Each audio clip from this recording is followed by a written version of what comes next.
Welcome to Out of the Teapot podcast, a podcast where we share incredible journeys of Zimbabweans who have stepped out of their comfort zones and into new countries, cultures, and experiences. Join us as we explore the challenges, triumphs, and inspiring stories of life beyond borders. Whether you're part of the diaspora or just curious about life abroad, there's something here for everyone. Tune in, get inspired, and discover the world beyond the teapot. Don't forget to subscribe, follow us on social media, and share your thoughts with the hashtag Out of the Teapot podcast. Alright, so today I have a guest. I'm going to let her introduce herself and then we'll start from there. Hi, I'm Nyasha Makoni. I'm very happy to be here. Thanks for having me. Thanks, Nyasha. That's a very brief introduction. I didn't know.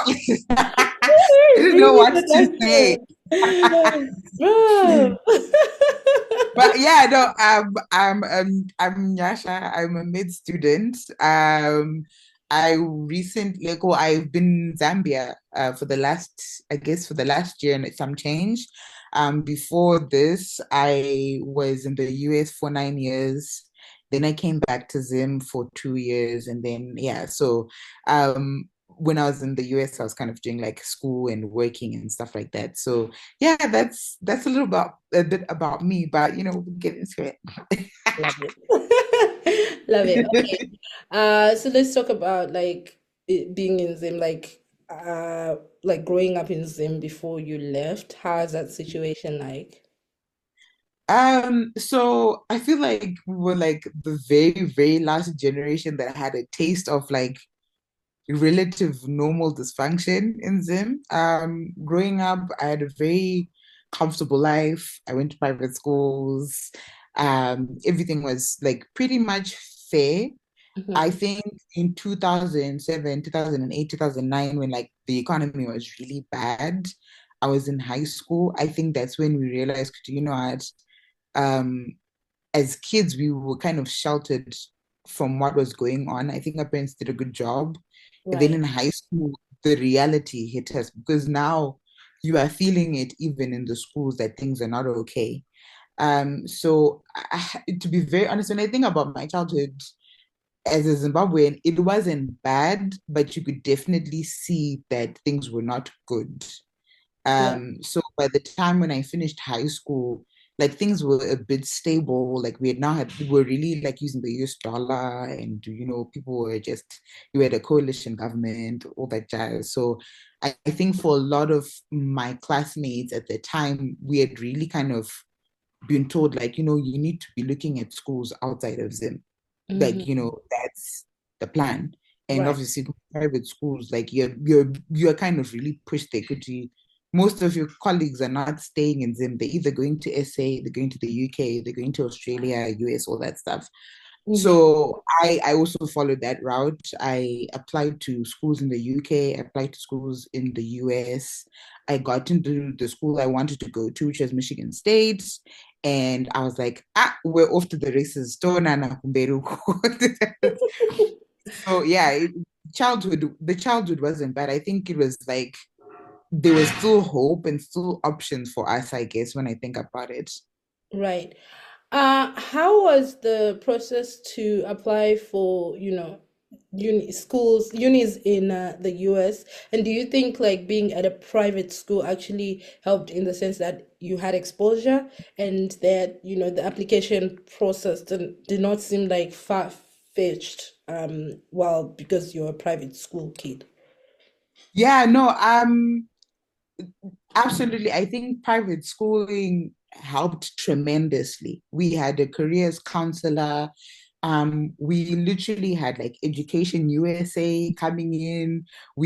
Had access to the college fairs. We had access to different schools. So we didn't have to do as much grifting and grinding for that stuff, right?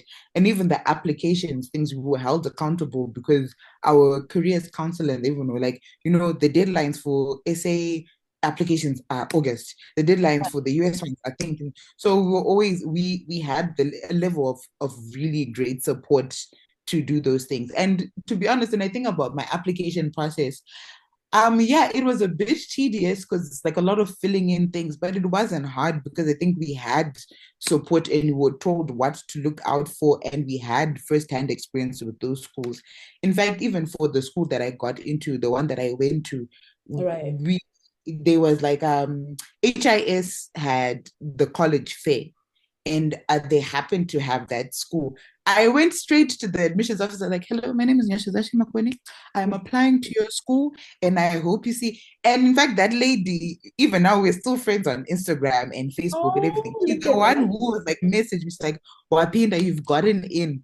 So, like, I don't think I would have had that confidence if I didn't have that support at the school. But I really just wanted to get into Michigan State. I just really liked the school. So, yeah, it was just, yeah, so like that admissions officer, shout out to Taryn, good girl. But like, no, she really looked out for me. She was such an amazing person. She reached out for me, and even when I got there, like, she was one of the people who helped me out as well. So I definitely think there is a lot of like privilege being from private schools, and a lot of access to resources that I don't think the average student who's not going to those For schools is going real. to.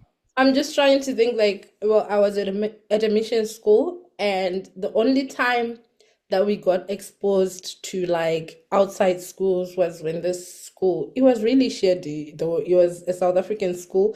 I'm not gonna name names, but they came and they did like sort of like a session and whatever, and got our names and stuff and the names of our guardians, and they Mm, started really following up with our guardians. I mean, my dad was getting calls every week, like, okay, yeah. how far, how far, how far? And my dad's like, do you actually want to go to this school? Because he was an essay, so he was like, let me go to the campus and see. But then he was like, mm-mm.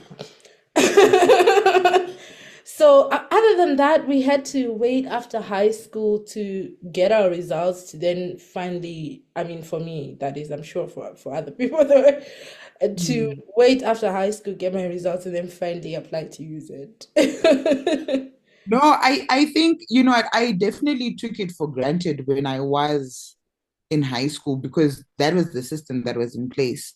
Even like talking about with family, they were like, "Why apply? What have you done?" Things like that.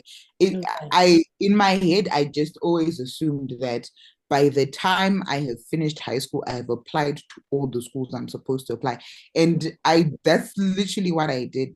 So when I had to wait, because until like the schools in the US, they start in August, September, and Yeah. we finished in December the previous year. I literally was just chilling. I wanted to get a job or something. My dad was like, no, Chimboso, wait until you go to school. You already Like, knew that I you already like, knew.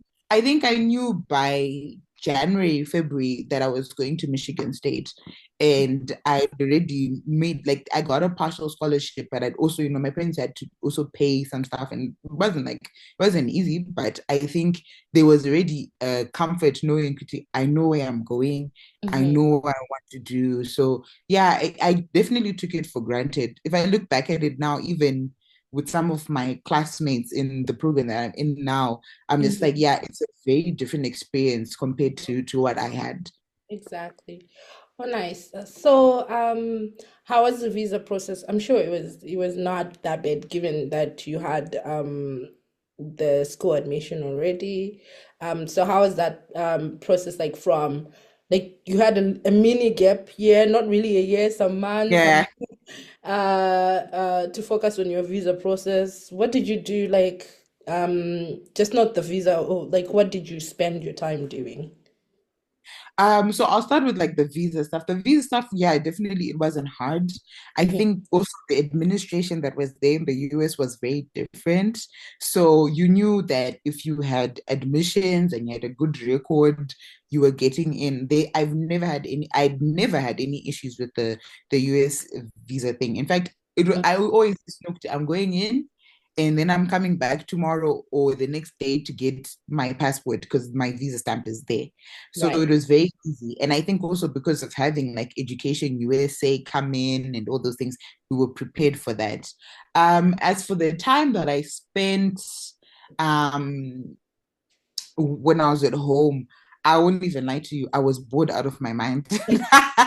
Okay. It was the first time I had been home for that long since I was in grade three, because I was been a full boarder since grade three. And Right. so I was only used to going home for maybe max 5 weeks at a time for the holidays, or there was some random time when we were at home for 2 months or something like that. Right. So being home for 6 months and doing absolutely nothing, That I must. lost it. Yeah. I tried, and I remember negotiating with my parents. I was like, "Can I get a job? Can I do?" And my dad was like, "What do you need a job for? Hey, you need to be focusing on school. Right. Hey, what happens in my level? Hey, I Kare definitely bamba. garai pamba. Kare Hey, get. garai mbu. Hey, you go Buddha Buddha. It was a bit it was a bit harsh, and for me Exactly. especially, like where I stay, like I don't stay in Harare, right? I stay Right. in Nyasha, which is a smaller town. So there Same was Avani. absolutely in Ah, that's where Nyasha. my gogo stays. Oh, National really? gogo. Yeah. Yeah, I was born and raised here, and then obviously I went to schools in like Bulawayo and Harare. So when I was home, I was home. There's really not much to Not do much. outside. Yeah, now I understand what you say. Yeah, there was not much to do because yeah, Shade is like social. Like I don't know, I've never stayed there, but it just looks like it lacks in social life. You know, it's very dull. Like I mean, like when we were growing up, obviously the mine was still very active. So Kudara, like the mine used to actually make like events for kids, and like Yeah, we had Christmas parties and what. right. And then obviously as the economy kind of started just going like those things kind of stopped happening. So like even now, like a lot of the friends I had in junior school, and maybe even high school, like they don't live here anymore. I Right. think a lot of people left after a while. So yeah. Oh, okay. Nice, nice. Okay. So, let's talk about you going to the US now. How was that like coming from a small town, like a really small okay, you were in private school before, but like coming from a really small town and settling in Michigan. Um, I if I could do it again, I would definitely apply to the US. I think again, if coming from a small town, coming from a very protective family, I genuinely felt like I didn't have an idea of who I was Mm-hmm. as an individual. And so outside of just going abroad for school, I felt like it was best that I chose the US because I didn't have family there. I didn't have links there. Like it was just me and the wild, wild west. I was like, okay. And I really savored my time in college the Yeah. most. I finally had freedom and independence. And I think also like I love like family and culture, but I think we can be very restrictive in them and how things are done or different True, perspectives. true. And I remember even like in high school, I would have questions about things, and then we told we don't do that here. That's not what we do, whatever. So like I feel like in the This is US not there was that kind of party. it's another kind of party. This is not what we do. This is an all why party. I'm just but We no, don't but do that, period. it was very hard. Like in India, I'm an only child. So like Oh, in wow. India, like the family I have, I love them to bits, but they're very, very protective. Mm-hmm. And I remember I've told my friends many times that as much as I love my family and I love being here, I genuinely think I was struggling also with depression and stuff. And Right. I remember saying like, yes, I went to school to the US, but if I didn't go outside, I don't think I would still be here.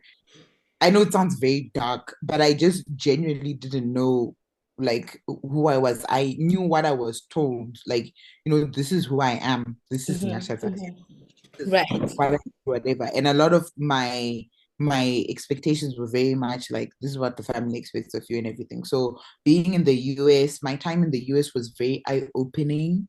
I think it also showed me a lot of the biases that I had.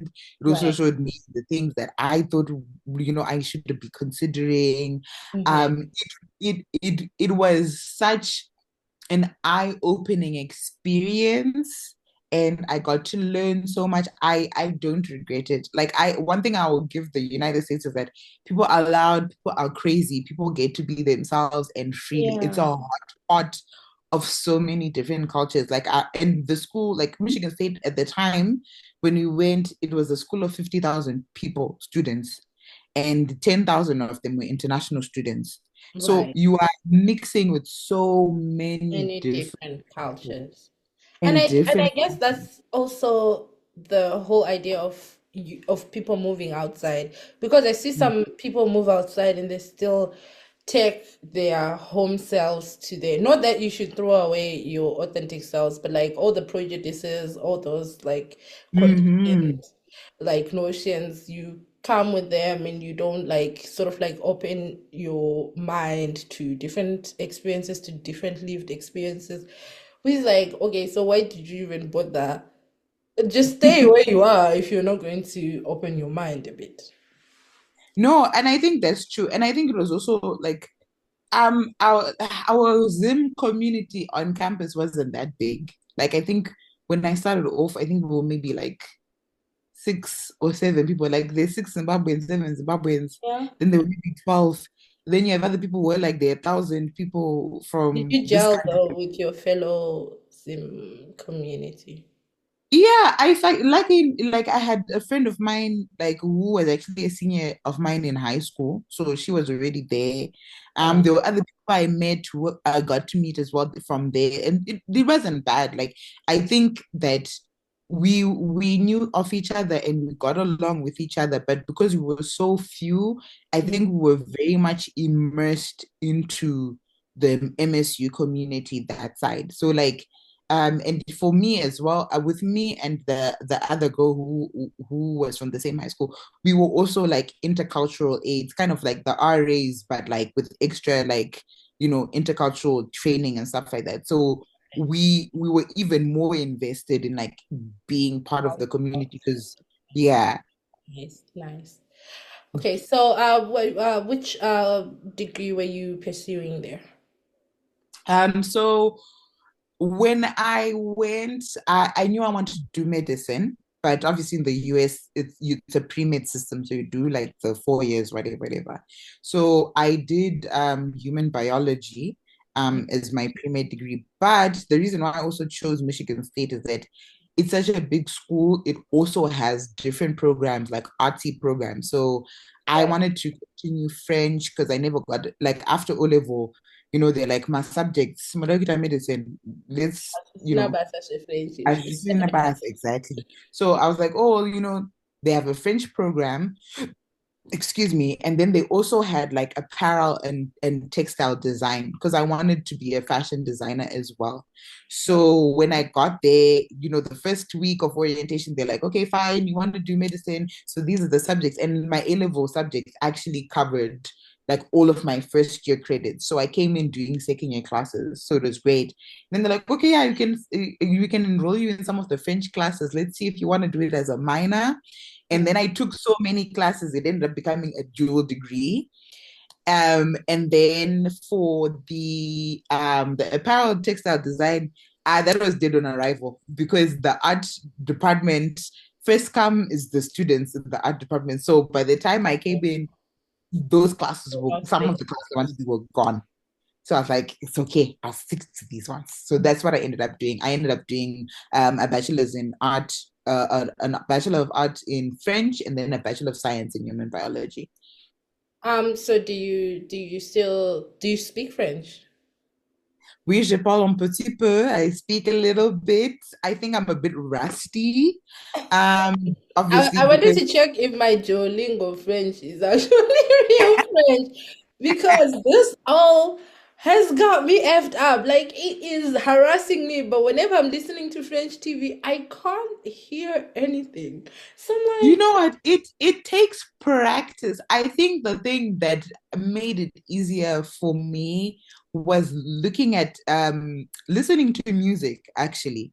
And mm, because sometimes when they're singing, you can't hear everything. So je get the veux lyrics pas and then you do parler Francois. Wow. it takes time, but you get it. And I think it's also like how much you enjoy it. And I think the best is always practicing with other people. I feel like for me over the last few years, it's been hard to practice with other francophone speaking people because again, they're not that many like around me. Luckily at the school I'm at, there are a lot of people from Congo, from DRC, Oh, whatever. yeah. So like I have the opportunity, but again, you know, we're in mid school, so like time. There's no But time. yeah, They say definitely. I think, if you want to learn a language, you should get like a love interest who speaks that language. Just saying. I mean, I don't know, girl. I mean, yes. Just say, just putting it out No, I definitely think there. it makes sense because obviously when you're with someone who you care about and you're intimate with, like, yeah, you're more invested, you know, because that could be your future. Exactly, exactly, exactly. All right, so how was the culture shock? Was there any? I mean, coming from private school, or you guys were already Americanized like that? Ah, no, the culture shock was big. It was big. I just remember the English, realizing we don't speak the same English. You Mhm. know, like, oh yeah, you know, when you're like, oh, I was walking on the pavement. You're walking on the sidewalk. Oh my gosh, like the router. Oh my, like there's certain things that I was like, oh, this is not what we say in the English that we speak. Yeah, There were things yeah. like that. The alcohol culture, I think for me did rock me a little bit because Also, so like for me in our family, like yeah, we have people who drink, right. but i I didn't realize that we think we drink, We those don't. people drink. And it was weird because like you know, like us, our age limit, like our age of you know drinking is 18, right? In the US Yeah. is 21. But I remember my freshman year, I was kind of shocked because these kids were younger than I was, and they somehow just had vodka and whatever and drinking, and also the drug culture. I think that definitely took me aback because I was very, very sheltered here. Mm, So it was a bit of an eye-opening experience. I think even just understanding like race relations and culture relations, it was very difficult. Like I don't know, like I feel like when I growing up and just in Zim, we know kuti tiri vanhu vatema. We are black people. right. There's no like, oh, you know, whatever. So for me, I felt like there were things that it didn't make sense. Like, oh, why aren't we getting along? And even when we did the orientation for the US, the students going to the US, I Mm, remember, I remember my man was just saying like, hey guys, just heads up, you are gonna meet a lot of people, and I want you to understand. Just because you are black does not necessarily mean you're always going to get along. It's gonna be a process. Like she really like was like, hey, just give it time. And when I experienced, right. I remember being called an African booty scratcher. Excuse me? um like it was like there were two guys on our floor that were joking around, but it was really offensive. I was like, even they were asking like, how did you even get here? You got internet? How does Africa have, like there were so many things that it took me aback. Like, is Granted, that really what you think about us? yeah, and granted, you know, I also had my own like biases. I was like, oh, you know, US, it must be great. I didn't like, you know, the things that we learned about US history, but then you Mhm. don't see it in real, like until you're there. Like things are like discrimination, things like, you Right. know, bias, racial bias. Like I was like, oh, like this is actually very real. Like so, I think it was very eye-opening. I think it made me question a lot of the things that I took for granted in Zim. And I think near the end of my time in the US, I think I realized I had now I'd been there for 9 years. I was like, okay, you know what? Um, I'm tired. There's a level of experience of being a Black person in the US, no matter where you're from, that you're like, there's an anxiety, there's a stress, You there's become you're hyper aware of like your skin color, right? Mhm. And the like microaggressions. And I was like, I remember that last year, I was like, I don't think I can do this.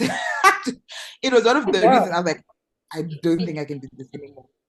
And yeah, so it was I don't regret it. Like I feel the culture shock, some of the things I was able to mitigate and learn. And like I'm a very curious person. I'm a bit nerdy, very nerdy. So like I was like, okay, let me invest in learning more about this. And I feel like I learned more for it.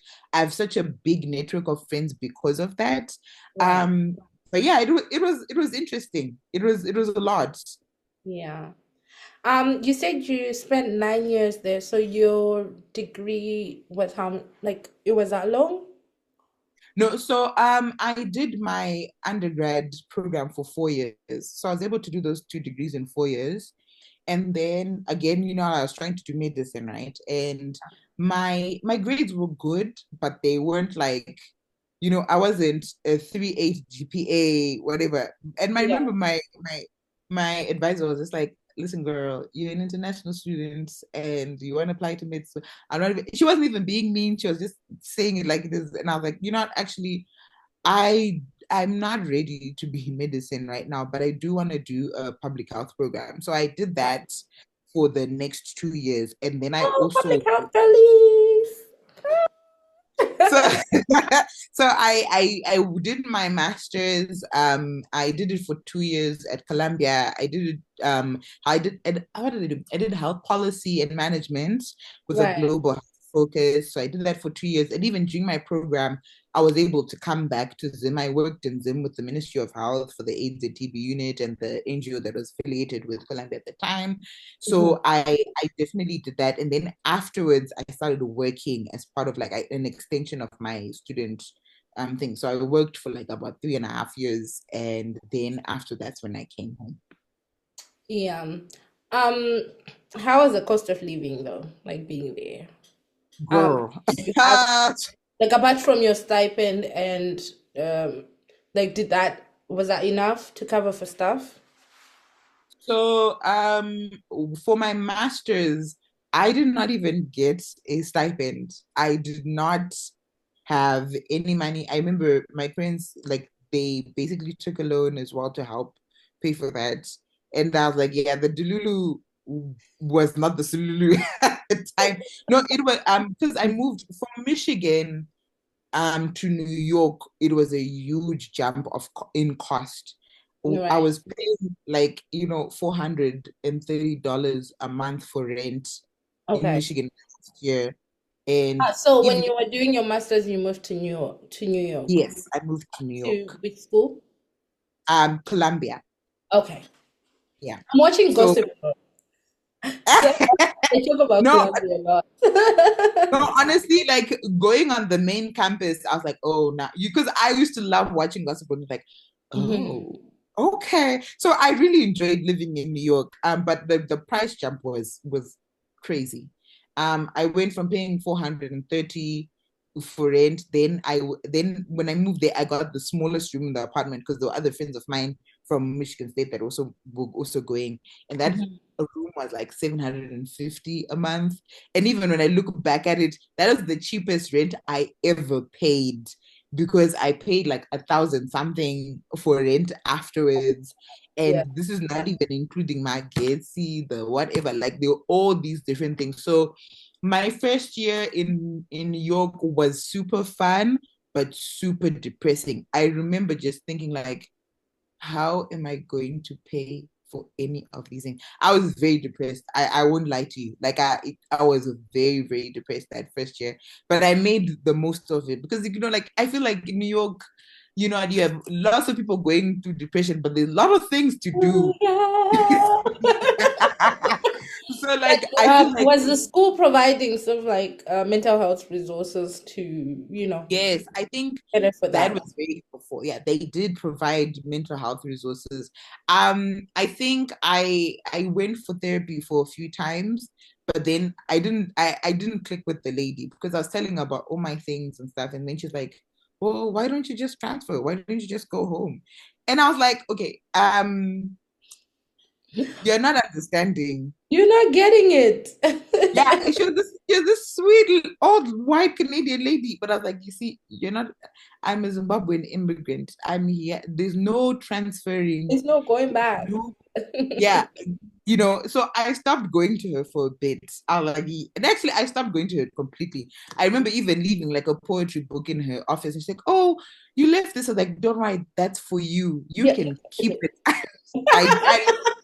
I did. I was like, no, I'm not going back to it. But when I started working, I had access to to a better therapist for me, and I that is my favorite therapist to this day. Like they really, really helped me a lot during that time. So yeah, I feel like for a lot of my grad friends, my grad school friends, I think we were all going through it together. I think a lot of us came from different walks of life as well, and like we came to New York because obviously New York has opportunities.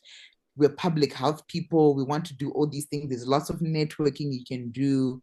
So I think we all made the same kind of risk assessment that, okay, if because I had even applied to another university in New Orleans, and I Right. was like, I love New Orleans. I want to be there, but am I going to be able to do the things that I want to do? And Right. I ended up choosing New York because of that. So I don't regret the decision. I just think that there was a lot of eye openingness. It is expensive. In fact, the expenses I had then are not even as expensive as it is now. Like it's so much more expensive now, and I can't even imagine how people are surviving. But like I really enjoyed that place because I was there for 5 years, so I made it work. You did. Mhm. You did your undergrad and then you did your master's. At which point did you then decide to go back home, or what led to, like, after the 9 years, I assume you started working? Yeah, so the way I started working, it was an extension of my student visa. It's kind of like OPT. Mm-hmm. And because I didn't work between what's this? I didn't work between my undergrad and my master's, and I had a STEM degree. The policy at the time was like, okay, if you did a STEM degree, you get a Mm-hmm. 2 year extension of that. So um after I graduated, like in 2018, I got a job working for like this for the school, like at that same NGO.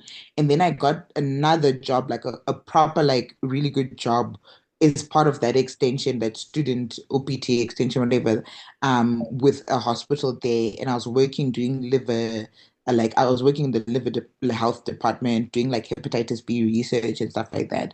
So it was all part of that extension of my student status. Right. Now, because obviously Obama has left now at this time, and now we have Trump coming in, a lot of the issues in the immigration system that were there before were now Mhm. exacerbated. And to be very fair, as much as I loved that job, when COVID hit, and then also all these other things like just internal stuff, I didn't see myself continuing at Right. that place. They also didn't see me continuing at that place. And so it was now the thing of like, I could have started looking for new jobs and everything, but then it's the idea of like, okay, I've been working at this place for almost 3 years. I'm now going to apply. Are they going to be willing to start doing paperwork for an actual work visa? Mm-hmm. Um, and the time was just, it was not there. And to be frank, I hadn't been home since that time I'd come during my master's because Right. the plan is like, I'll come home and while my stuff is being processed. And then when I saw that the immigration stuff wasn't looking good, I was like, I can't go home. And then COVID happened in 2020. So I definitely couldn't go home. And Mm-hmm. so I just waited until my visa expired in 2021. And I was like, I'm going home. I will figure out my next steps there. So Right. it was a bit of a gamble. I feel like, when we talk about immigration and stuff, I think a lot of people were like, you were there for that long. How do you not have papers? How do you not like the US system is not like the Canadian system or anywhere else. Right. Like they Right. don't count your school years necessarily for your time of stay. Right. So I didn't have the opportunity to be like, in fact, the time when they would probably start counting is now after my master's. And even then, it wasn't, it was a lot. So I don't regret leaving at the time. I don't regret not looking for like a new job because to be very honest, there was no time and COVID and everything. But Mm. like I needed to come home. I think And after also, four I feel like with COVID, it came with this thing like when you're far from your parents, it came with this also unlocked a new fear that, you might never actually see your parents again. right. So, And yeah. no, I get you. I feel like even for me, like I remember my roommates going home and I was left in the apartment by myself for months. Mm. And I How was remember when that I for you? it was, I'm again, I'm an only child. So I'm like, wow, the first month I was like, wow, I'm by Love myself. it. I love it. And then it settles in that you are very, very alone. And I feel like for me, I've always struggled with loneliness, even as a kid. I think now I've got a better handle of it. But I remember there's a time when I just started crying because I was like, I am on my own. Mhm. Like the only friends I have are online, or I can't really hug people, especially when I did get COVID, because I got COVID. I had to go get a work computer because mine died. So I got Mhm. COVID on the bus. Oh my And God. I just remember feeling so alone even then. Because like obviously like in our household we had made precautions because can I COVID, you have your own plates, your own stuff, everything. And I was like, that's Mhm. not a problem. I got this, whatever, whatever. Yeah, it was very lonely. I think I definitely made the most out of it. I think my friends, the ones that were in the city as well, even my roommates, I think we made plans like, okay, we're gonna go take walks in the park, whatever. So it helped mitigate a lot of the struggle and the stress, but Mhm. it was very different. It made me realize how much I'm not as much of an introvert as I thought I was. Like I know I'm extroverted, of course, but like it's something when you literally cannot even hug somebody. Right. It's a weird feeling. Yeah. That lack of human contact. I was Mm. quarantined for 14 days. I was like, it was a very, I don't know how to explain it. It was really different. At first, I'm like, yeah, what do I care? I have internet, I have food, and then the food started dwindling, and I'm like, uh, oh. But you've also made Right. me think about something in terms of like being an only child and everything. I was now thinking, you know what? My kid does not need a sibling, but like hearing you talk, maybe they maybe they might do. Listen, I think it's really up to you. I don't think for me personally, I never like even as a kid, I never thought I would be an only child. I think my mom and I and everyone else never thought I would be an only child. I think it's just that my birth was very complicated, and so I think my parents made it an executive decision that like This is it. one is enough. And I wish I did have siblings. I had my cousins, of course, like those are my siblings, like best Yeah. at best. Like, they used to come and live here and I used to go and live there.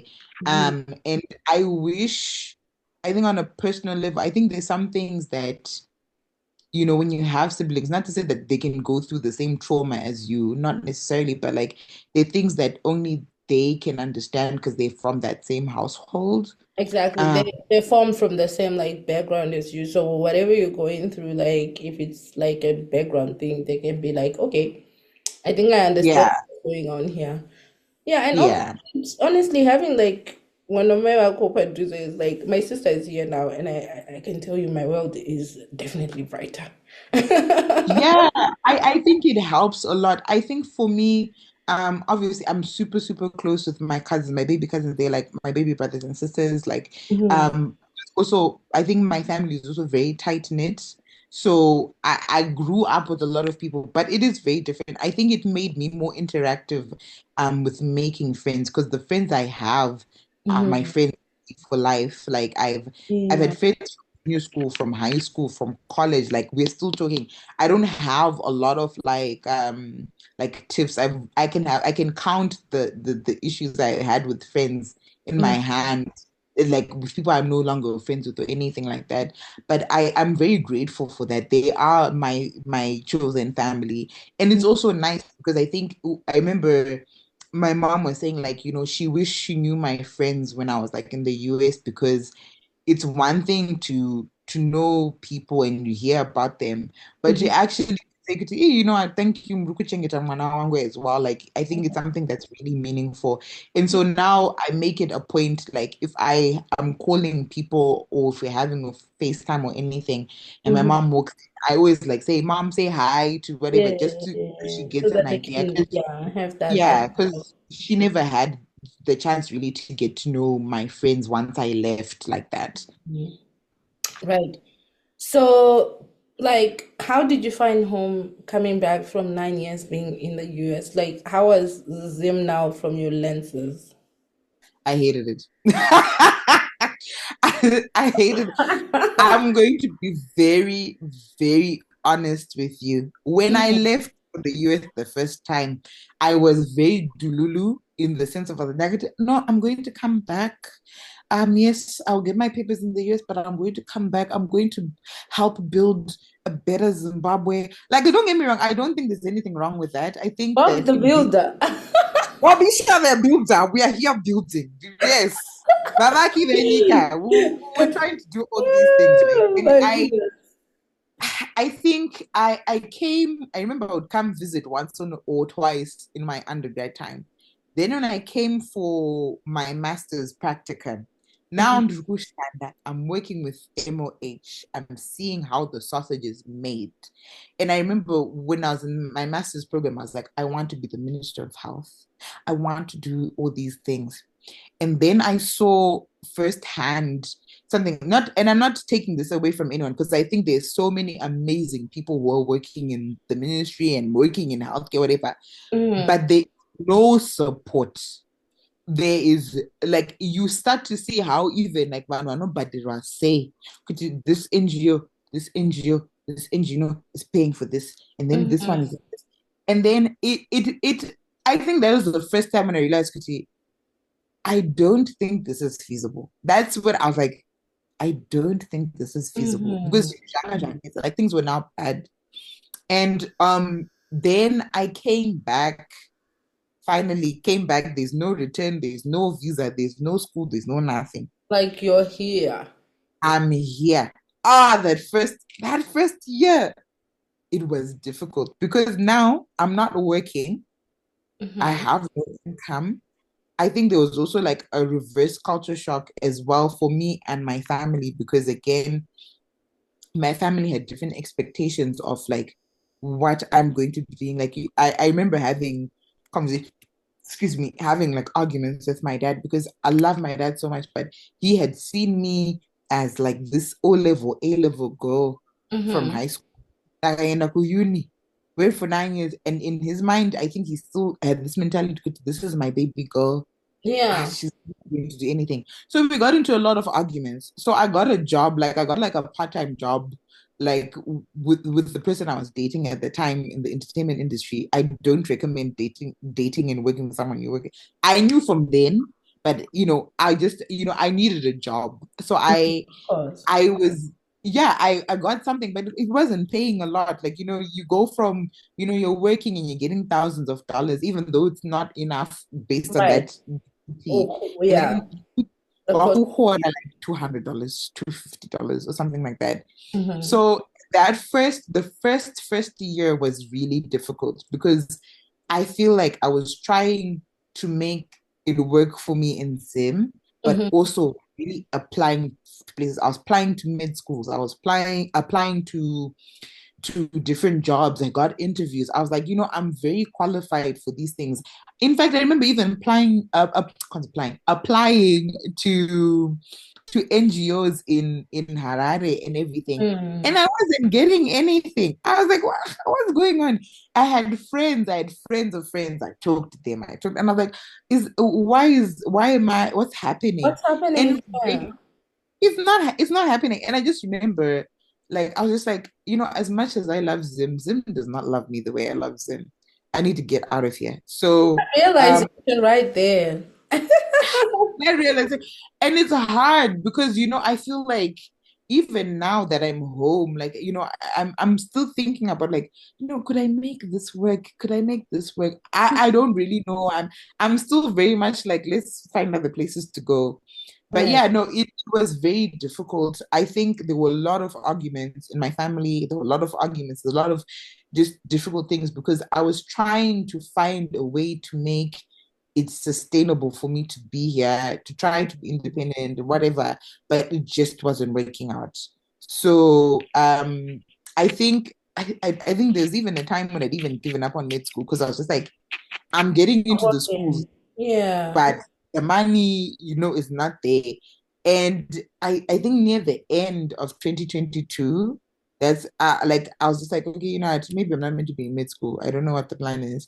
And then luckily, like my dad was like, no, let's try sort this out. And so I ended up, I got into a school in Zambia, and then I said my stuff, and then I knew, okay, March 2023, I'm going to Zambia for med school. So I found my way out once again. Out of the teapot. Out of Teapot. Say, So the school in Zambia, how, like, is it's a med school, you're saying? yeah.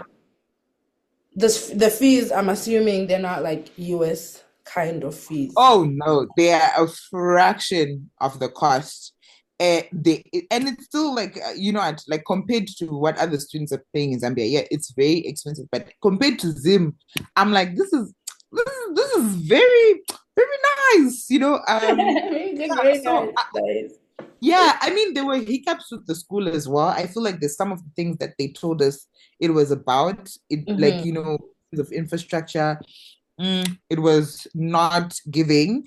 But in terms, it really wasn't. Oh yeah, it But was not giving in terms of Nyasha from the US or Nyasha from Zim or it both. was not giving from anyone in anyone. And it's Nobody. something that I feel like we're still working on because I'm part of the student council at the school now because we're like we need things to change. Like infrastructure Look wise, at you there being was a a lot of leader everywhere. I am very stubborn. I don't like feeling like, and I feel like they know me because I'm always like, Gigi, what's going on? But no, yeah, I think there was a bit of a hiccup there, and I remember even thinking like maybe I should transfer. I do think academically, like their program is pretty good. Like I definitely don't regret that, but I feel like I've had a lot of exposure to a lot of things there, but I do think there's a lot that it needs to work on, considering it that it markets itself as a private institution. Right. So like I think I wouldn't be saying anything that as students we want the best for ourselves, especially at that school. So and it's not even like me saying like, oh, it's crazy or whatever, because my name is also tied to that school now, and that school is also tied to me. Like so I want the best for the school because I also want what's best for me and vice versa. Right. So yeah, I definitely feel like the first few months in Zambia were a bit crazy because Zambia is literally like Zim, but maybe infrastructure wise, the things that they're still developing. But culturally, it's very similar. I think that in some ways, Zambia can be a bit more conservative than Zim, Right. and so you kind of see like, oh, okay, like yeah, but overall, I've made some really amazing friends there. I've had a really good community there. Don't get me wrong, the first year was rough. Like, Rough. I've maybe seen I there missed. are many people who are going to Zambia as well to do their nursing as well. I just wanted to Yeah. find out from your perspective why you Mhm. chose to go to Zambia. Did you ever think about doing your medicine in Zim Or was Of Zambia a very course. Let me tell you, because when I came back to Zim, um, I was like, to be very honest, it doesn't make sense for me to be going to the US for medicine. I had applied to the US for medicine and I didn't get in. And I used all my savings for that application process. Lots of money for that. And I was like, okay, now I spent all this money and then now they're gonna probably ask for me to pay hundreds of thousands a year. So I knew that. I was like, okay, let's pivot, right? And so when I first came, I was like, UZ is like it's very competitive. Our medical program, our medical doctors, they're no joke. Like to know Zikama, like in different countries, could know Zim doctors, they work their ass off. So when I started looking into it, I was like, let me apply. My dad is also a doctor. He knows people. Let's figure it out. We went to UZ. They're like, no. I tried to apply online, and then they said, no, you applied too early. Our intake is much later, so apply then. And I was asking, okay, fine. Is there a way I can also transfer some of my credits? Because again, I had that human bio program and there's stuff that also is covered that's also in the program. Like there's a lot of it's a very difficult like to get a clear like what's going on, what's happening. right. So I tried looking into it. I had family friends looking into it. I had other friends, like I used every connection I could. Then I was like, okay, fine, let's try NAST. And then NAST also, you need to know somebody, And I was just like, honestly speaking, like I know that there's a way to get in, but it's giving me more of a hassle than I should. Let me look at the broader region. So I looked at SA because I was like, SA also has programs and they have really good things. Then when I was talking to them, they were like, no, actually, if you're not a citizen or a resident, we don't want you for medicine. So I was like, oh, okay. Namibia also has a lot of restrictions. Botswana, I was like, I could go, but I was like, it wasn't an interest for me at the time. So I was looking and I was like, well, you know what about Zambia? Like Zambia is right here. The economy is good. Things are looking up, like it seems like a very nice place. And we had a lot of family friends or people who we knew who had been to Zambia. So they were like, you know what? Why don't you try look there? So I looked at the schools there. I looked at a few, then I saw this one that I'm at. It was like an American university. So I was like, like I have an American university thing. Maybe this is comparable. That's another story for day. But I applied and I got in. And I was like, okay, I talked to them. I was like, well, I have all these credits. Yeah, can I transfer some of them? And unfortunately, like they were like, okay, fine, you don't have to do the foundation year because like the foundation is like O level, but some of these things we can't transfer it the way our program is set up. Because I did do anatomy, I did do hematology, I did do all these things, but because of the way the system, like the class was structured, they were like, nah, you're gonna have to do these things again. So yeah, that was also a point of contention. But yeah, I don't regret it, and I think a lot of people. Funny enough, when I got to Zambia, there are a lot of people from SA, from Namibia, from Botswana, from who are also learning medicine and nursing in Zambia. So there's a big influx of students from. I think Zambia has become like, especially for like medicine, nursing, and I was wondering why they've gotten such a big market for that right now. Yeah, I think they have really good programs. Apart from the stuff that has gotten and has happened in our school, I will give them that. Like I really had my ass handed to me in this program. Like I have learned so much. Oh my I feel like medicine is always very tricky. There are even other programs for medicine, like I think Unilas and all those places like that are really good too. So if you want to be in healthcare, I think you can definitely do it in Zambia.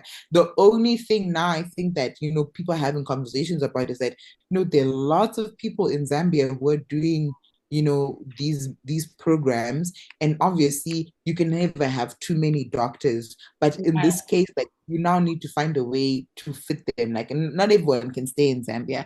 So yeah, so I think for me, I still have like a couple more years to go. Like I still have maybe 3 more years before I finish. How many years is the program? the program, so for the actual medicine, it's 5 years. And then if you do a foundation year, it's 6 years. I think another school, Cavendish, it does it 7 years. So this is my second year. I'm finishing up with my second year now. So then I'll be doing rotations for the next 3 years. Yeah. So it's not bad. It's similar to Zim as well. Yeah, like I feel like I'm now just thinking like it's in the back of my head, like, okay, fine, What's where next? where do I want to be when I finish? Because again, I definitely want to I want to be qualified to work in Zim as well. Because that, like, everyone, like, I think a lot of people know the Zim exams are much harder. Like they're stricter. The restrictions we have are here, but it's something that, I still want to consider. So like, I don't know if I'm going to be in Zambia. I don't know if I'm going to be in Zim. I don't even know if I'm going to be in Would Kenya. There's you so many. qualify for the UK exams like afterwards as well? Yeah, if I applied to write them, I think I could. You would. Yeah, so I'm very open. I think I also want to specialize. So like I'm very open to where I want to be. Like Yeah. again, I feel like the whole Zim thing. I hear you. I hear you. No, I feel like there's always a part of me that wants to be in Zim. But I also, like I said earlier, the way I love Zim is not the way that Zim loves me. So I think I have these conversations with my parents. So because my parents are also getting older, like they're going to start, being pensioners soon. So I Mm, want to be close to my parents that, I can still be there and help and support, but I also want to have enough freedom and stuff that I can live my life and, start to settle down or whatever. So exactly. yeah, I'm very open right now. I love to hear that. I'm also applying for schools, and I'm like, I was gaslighting myself. You already have a master's in public health. Why do you want to apply for other things and all this? But like talking to somebody who's also like gone back to school, I'm like, okay, I can relate to some of these things, and Girl, do what you the want to application do. process is so like I don't know why applications are so. I'm trying to get my transcripts from the different unis I went, and it's a hassle. Why can't people just have like like I don't. I just want. I don't want things to be easy, but I want things to be functional. You know. No, and I agree. I feel like it's very annoying, honestly speaking, like Mhm. getting your stuff and everything. But I always think about it like this temporary discomfort will help you like in the long run. You don't want to be, to scapegoat it, then you have bigger issues in the Yeah. in And forward. But like, yeah, I get it. Like having functional systems is something that I think as a continent we really do need to work on, yeah. because like sometimes you just like this should be so It should simple be so and simple. Like not. you mentioned that your dad is a doctor. You being a doctor, is it something that, was like conditioned into you because your dad was a doctor, or is something that you genuinely wanted to do? I genuinely wanted to. In fact, my dad didn't want me to be a doctor. I think he was like, absolutely not. I remember when I was 10, he was like, you don't have the grit to be a doctor. What do you mean? And I was like, what are you talking about? Yeah. Like, no, like I think parents try and protect us from their own personal experiences. My dad, I think he's an amazing doctor. I think he's really Mhm. good at the stuff that he does. I think he's very beloved. I just think he made assessments and he assumed that I wanted to do medicine because he did it. And don't get me wrong, Mhm. I definitely admire my dad's work ethic. I think that really did motivate me to want to do medicine, but Mhm. I also wanted to do it on my own. I just didn't want to do this the way he did it. I felt like I needed to take the scenic route to get where I needed to be. Right. And so, like now that I'm in med school, I'm such a nerd. I love learning. And don't get me wrong, I'll be crying in the exam. I'm like, oh my God, I'm so tired. I haven't slept. But I love it. I really do want to help other people. I want to help with healthcare access. I want more, access for women, for queer people, I want to be the doctor that we don't always get to see. I think Right, that being a right. doctor in this region, it's very conservative. I think we're now seeing an uptick of more women doctors. Like in our class, we have more women. In our school, we have more women than we have men who are studying medicine. So I think it's a great start. I want to make sure that more people in our society have access to care, especially the marginalized. Inclusive, yeah. So and I really, really, really hope that I can do that. I'm really making it something that I want to work towards. And yeah, I don't regret, going into this role. It's a lot of work. It's very hectic. It's very painful. Like it's cutthroat to a certain extent because I think a lot of people choose medicine because they think they want to make money or they want to do things. And like, I think living in a family where you have doctors in the family and you're seeing it like this money is not coming easy. Like it's not the money is not The man always is there. not money. It's not money like it should be. So yeah, I definitely really I want to pursue this as a career. I also have other interests as well that I know I could definitely do, but Mhm. I'm very, very much still big on me being a doctor and I'm excited. I am very excited that I'm even here.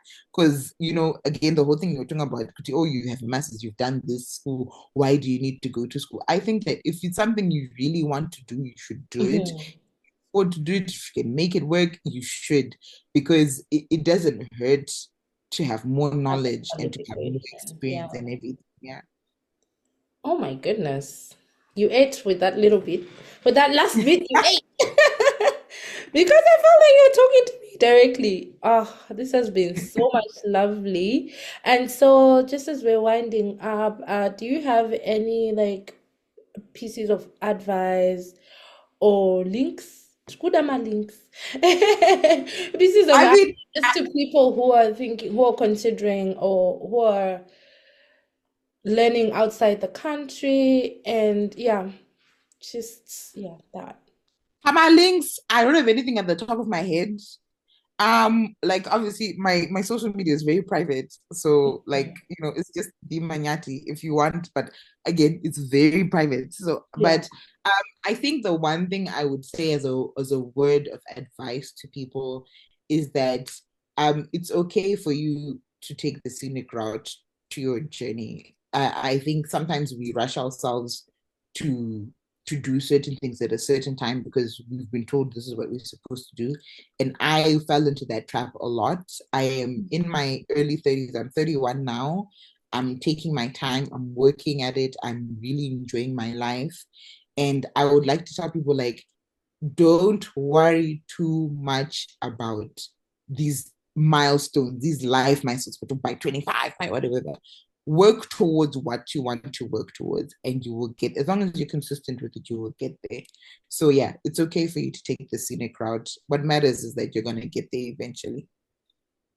I'm You're speaking to me. If you visa is open, did you apply? Are you applying? For visas.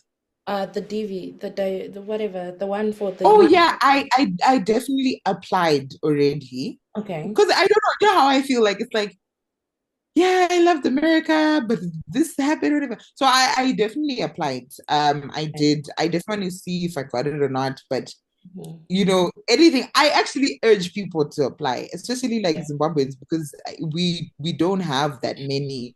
Like our Uh, our culture is different. would you also consider applying the PR, the Canadian PR? Yes, You actually, have it's a something. Master of Public Health, and that's like like yeah, you have a master, Yeah, so yeah. it's something I've considered a lot, considering that I do also have a French degree, so I'll Mhm. probably have to get the testing for Yeah, that as you have a well. French. So yeah, you can come as like as on like a French like the French thingy. I forget the names, but they have these Yeah. I like, just do need to French get it. I would need to study for it yeah. because the French is very rusty, girl. just my exam. But no, The it's good thing something is if you do both of them, that's like dual points. So you already have yeah. like, the English part. Even if your French exam is not like straight A's, even if you get like barely a pass, then that's more points for you. Because Yeah, they're definitely. doing the draws for the French, the points are very low. So definitely, given that you have a master's, you have two languages, look into it. No, definitely. I think I've been looking into it because also like my mom's brother lives there as well, and my Yeah, cousins also are there. So I think it was something that we've definitely considered. And then obviously I went to med school in yeah, Zambia. with So Mexican. I've been yeah, so I've been definitely looking at it like once I finish, if that's also like as one of my options, Hmm. because also like I have all these other things, and also, even going as a medical graduate, they have programs for that as well. So I Yeah, don't know. We're looking into it. I see you. I see you looking. All right, Dr. Nyasha, this has been lovely. I enjoyed this chat so much. I wish it could go on forever and ever. Like, Thank I you for learned a having lot. No, thank you for having me. I really enjoyed this. It's always nice just to chat and like whatever. And Yeah. like I really appreciate you. I appreciate the podcast. Keep on doing what you're doing. Thank you. I'm trying. The views are not viewing, but Don't worry. Add more to recruiter. no worries. Okay, girl. Bye. Bye. Thank you for tuning in to Out of the Teapot podcast.